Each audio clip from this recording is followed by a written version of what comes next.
క్రికెట్లో నమోదయ్యే రికార్డులకు ఉన్న ప్రత్యేకత వేరు.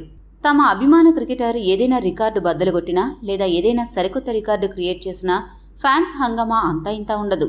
ఇక కొన్ని రికార్డ్స్ అయితే ఇప్పటికీ బద్దలవ్వకుండా చరిత్రలో ఇంకా పదిలంగానే ఉన్నాయి. క్రికెట్లో ఏ ఫార్మాట్లో అయినా సెంచరీ చేయడం ఓ ఘనత. అది కూడా అతి తక్కువ బంతుల్లో చేస్తే ఆ కిక్కే వేరు. అలాంటి ఓ కిక్ ఇచ్చే ఓ అరుదైన రికార్డు గురించి ఇప్పుడు తెలుసుకుందాం.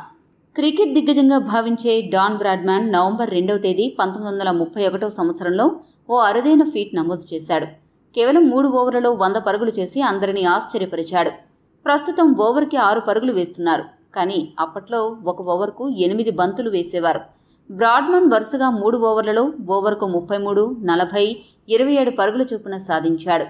ఇంతలా భీకర హిట్టింగ్ చేయడంతో ఈ 100 పరుగులను బ్రాడ్మన్ కేవలం 18 నిమిషాల సమయంలోనే పూర్తి చేశాడు. ఓ లోకల్ కౌంటీ మ్యాచ్లో అతడు ఈ ఘనతను సాధించడం జరిగింది. బ్రాడ్మన్ ఆడిన ఆ 3 ఓవర్లలో బ్లాక్ అనే బౌలర్ వేసిన మొదటి ఓవర్లో వరుసగా 6, 6, 4, 2, 4, 4, 6, 1 పరుగులు చేశాడు.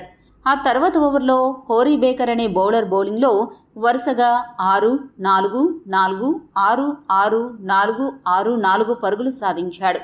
తిరిగి బ్లాక్ వేసిన 3వ ఓవర్లో 1, 6, 6, 1, 1, 4, 4, 6 రన్స్ నమోదు చేశాడు. మొత్తంగా చూసుకుంటే ఈ మ్యాచ్లో బ్రాడ్మన్ 14 సిక్సర్లు, 29 ఫోర్లు బాది 254 పరుగులు చేశాడు. ఇలాంటి గొప్ప రికార్డ్స్ గురించి విన్నప్పుడు ఎవరైనా ఔరా అనాల్సిందే. ఈ వీడియో మీకు నచ్చితే లైక్, షేర్, కామెంట్ చేయండి. మరిన్ని స్పోర్ట్స్ అప్డేట్స్ కోసం మా ఛానల్ను సబ్స్క్రైబ్ చేసుకోండి.